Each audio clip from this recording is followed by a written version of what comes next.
जी, अस्सलाम वालेकुम तमाम इन्वेस्टर्स। उम्मीद है आप लोग सारे खैरियत से होंगे, ठीक ठाक होंगे।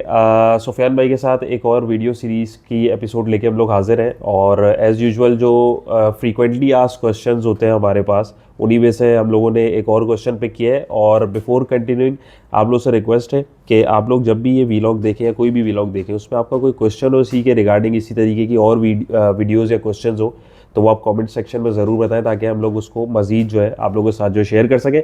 सो सुफियान भाई हमारे साथ हाजिर हैं। और सुफियान भाई आज का कैसे हैं? सबसे पहले तो आप बताएं, खैरियत से, ठीक ठाक है? अल्हम्दुलिल्लाह अल्हम्दुलिल्लाह बॉस। अच्छा सुफियान भाई, आज का हमारा जो क्वेश्चन है वो बड़ा कॉमन क्वेश्चन है और बहुत सारे लोगों को उसका नहीं पता होता। वो है कि कैपिटल गेन टैक्स जो है वो क्या होता है। और हम लोग जैसे कॉल करके क्लाइंट्स को बोल रहे होते हैं कि डेबिट बैलेंस आ रहा है, तो ये क्या होता है? थोड़ा सा ये बताएं सबसे पहले कि कैपिटल गेन टैक्स क्या होता है और ये क्यों और कब लगता है। सीजीटी कहते हैं ना इसको, कैपिटल गेन जी। टैक्स शॉर्ट फॉर्म के अंदर इसको सीजीटी कहते हैं। और ऐसे ये मतलब कैपिटल गेन टैक्स ये एक टैक्स है जो 2013 1 जुलाई 2013 से जो है ये लगा था, ठीक है ना। ठीक है। तो वहाँ से अभी तक ये कंटिन्यू होता आ रहा है। तो इसको जो डिटेक्ट करता है वो उसका जो इदारा है वो नेशनल क्लियरिंग है। सही। नेशनल क्लियरिंग की जिम्मेदारी है कि हमारी जितनी भी ट्रेड्स होती हैं, चाहे हमारे पास एक ब्रोकर के पास अकाउंट हो या बहुत सारे ब्रोकर्स के पास हमारे अकाउंट्स हो, तो वो हमारे यूआईएन जो यूनिक आइडेंटिफिकेशन हमारा नंबर जिसको एनआईसी कहते हैं ना, उस नंबर के ऊपर डिटेक्ट होता है। सही। और वो मंथली, और सीजीटी जो है ना हमेशा सेल करने के ऊपर शेयर्स को जब हम बेचते हैं तो उसके ऊपर जो है कैपिटल गेन टैक्स जो है वो लगता है हमें। खरीदने के ऊपर कभी भी कैपिटल गेन टैक्स नहीं लगता, जितनी मर्जी आप उसको होल्ड करके रखें, जब तक बेचेंगे नहीं जब तक कैपिटल गेन टैक्स जो है आपका नहीं लगेगा। अच्छा, ये सीजीटी बेसिकली वही तो नहीं है, वही चीज़ है ना बेसिकली जो हमारे पास हम लोग पूछते हैं कि भाई फाइलर को कितना टैक्स लगेगा, नॉन फाइलर को कितना लगेगा।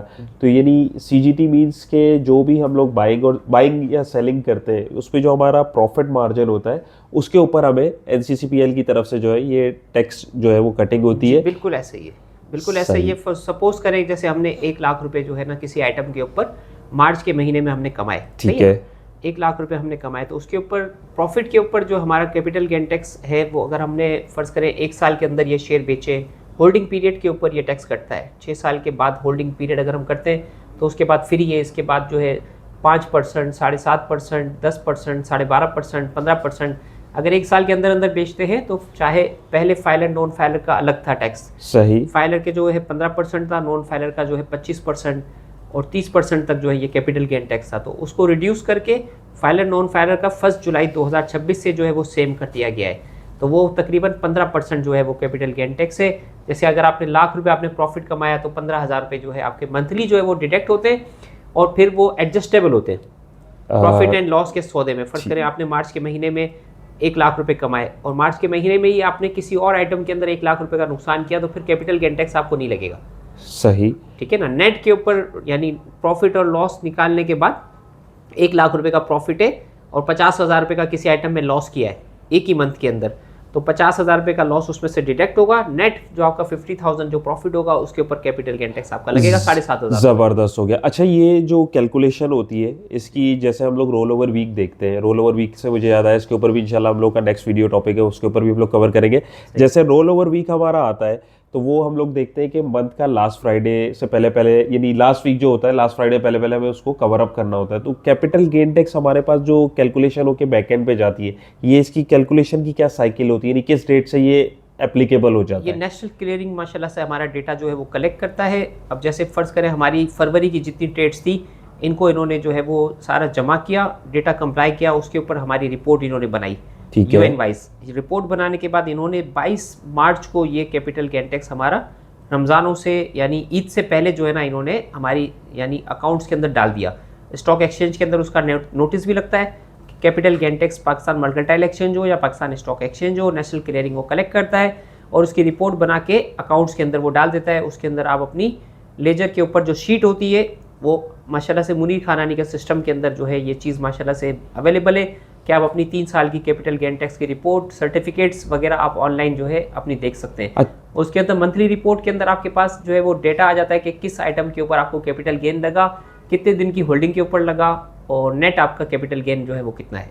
यानी ये हम लोग अपने एंड से भी लेजर बैलेंस में उसमें सारे देख फरवरी सकते के हैं। महीने का जो है 22 मार्च को लगा, उमूमन 20-22 मार्च तक ही आता है और 30 तारीख तक जो है आपके पास टाइम होता है कि एक हफ्ते के अंदर आप इसको अपना जो है एडजस्ट कर दें, किसी आइटम से बेच के पैसे जो है दे दें, डिडक्ट कर दें या आप कोई चीज़ अगर जब बेचें तो उसी वक्त ये पैसे अलग करके रखें, यानी अलग से भी डाल सकते हैं। ऑन आप कैलकुलेशन करके रखें कि नहीं मेरा लाख रुपए मैंने कमाए तो 15,000 रुपए मैंने कैपिटल गेन के अलग रखें, ताकि वो जब डिटेक्ट हो तो आपको परेशानी ना हो उस वक्त। All right. अच्छा, एक और बड़ा कॉमनली आस्क्ड क्वेश्चन होता है जो हमारे एंड से, ब्रोकरेज एंड से जो एक कॉल जाती है क्लाइंट को कि भाई आपका डेबिट बैलेंस इतना आ रहा है, इसको क्लियर कर दीजिए। तो थोड़ा इसके बारे में भी बता दीजिए, और फिर लेटर ऑन हम लोग लास्ट में वीलॉग के एंड में दिखा भी देंगे कि इसको हम लोग किस तरीके से देख सकते हैं। साल में जो है 2 दफा जो है जो कैपिटल गेन टैक्स जो कलेक्ट करते हैं उनकी फीस भी है, तो उनकी मिनिमम फीस जो है कम से कम है। अगर आपका बहुत बड़ा काम है तो उस हिसाब से फिर वो फीस जो है उनकी बढ़ती है। तो कैपिटल गेन टैक्स कलेक्ट करने की फीस साल में 2 दफा लगती है, ठीक है, जिसको CGT टैरिफ कहते हैं, ठीक है ना।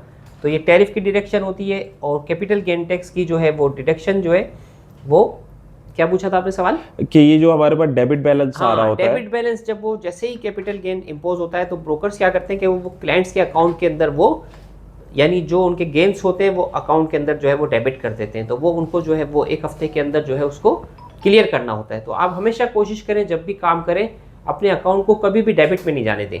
जो भी लाइबिलिटी आपके पास है आप उसको पे करके अपने हिसाब किताब को जो है बिल्कुल क्लियर करके रखें, ताकि आपको परेशानी ना हो। ऑलराइट। एक और चीज़ इसी में मेरे दिमाग में आई कि जैसे डेबिट बैलेंस कोई डेट के एंड तक क्लियर नहीं करता। जैसे अभी हमारे पास क्लाइंट्स के जो डेबिट थे, हम लोगों ने आज खुद भी जो है क्लाइंट्स को अप्रोच किया और उनको बोला है कि भाई डेबिट आपका इतना इतना आ रहा है। तो अब क्लाइंट को ही अगर उस डेबिट को एक स्पेसिफिक टाइम में, नहीं 1 हफ्ते का मेरे ख्याल में टाइम होता है, तो उस 1 हफ्ते में लेट से वो उसको नहीं क्लियर करता, तो हमारे ब्रोकरेज के एंड से इस पे फिर क्या चीज़ एप्लीकेबल होती है, ये भी थोड़ा सा। फिर जब वो अगर फर्ज करें नेट डेबिट आ जाता है तो ब्रोकर जो है वो आगे नेशनल क्लियरिंग को प्रोसीड नहीं करेगा, तो फिर आपका अकाउंट जो है आगे जाके वो ब्लॉक हो सकता है।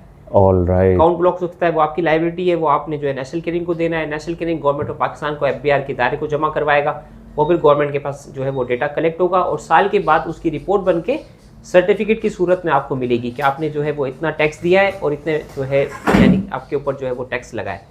ठीक हो गया, ठीक हो गया। यानी ये रिपोर्ट अभी हम लोग अगर देखना चाहें तो ये कहाँ से देख सकते हैं, ये भी ये थोड़ा सा जो है मुनीर खानानी के, अगर पोर्टल से आप मुनीर खानानी में काम कर रहे हैं तो हम क्वेरी में जाएंगे, मैसेलिनियस रिपोर्ट्स में जाएंगे, उसमें CGT सर्टिफिकेट भी हम 3 साल का निकाल सकते हैं अपना, और CGT रिपोर्ट में मंथली रिपोर्ट के अंदर जाएंगे, जैसे अभी फरवरी का इम्पोज हुआ है तो वहाँ से अब इजीली आप जो है वहाँ से निकाल सकते हैं। All right, thank you so much. तो उम्मीद है आप लोगों को आज का जो व्लॉग है वो भी वैल्यूएबल रहा होगा, और आप लोगों को पता लगा होगा कि CGT basically capital gain tax क्या है, डेबिट बैलेंस क्या होता है, CGT आपको कब कब एप्लीकेबल होता है, कितना % होता है, क्यों होता है, किस लिए होता है, और ये आप कहाँ से देख सकते हैं। तो ये सारी चीज़ें अपना फीडबैक ज़रूर दीजिएगा। तो ठीक है सुफियान भाई, नेक्स्ट इंशाल्लाह पे टॉपिक के साथ आपके साथ दोबारा मुलाकात करते हैं। Thank you so much. Report भी हम इंशाल्लाह कोशिश करेंगे कि PDF कैपिटल गेन टैक्स की 2026 की जो सुपर टैक्स की और कैपिटल गेन टैक्स की रिपोर्ट है वो भी हम इंशाल्लाह अपने पोर्टल पे लगा देंगे, तो वहाँ से भी आप ले सकते हैं। बिल्कुल, पोर्टल पे भी या व्लॉग के एंड में भी हम लोग इसको जो है डिस्प्ले कर देंगे, डिस्क्रिप्शन में हम लोग जो है वो कर देंगे। ठीक है, थैंक यू सो मच।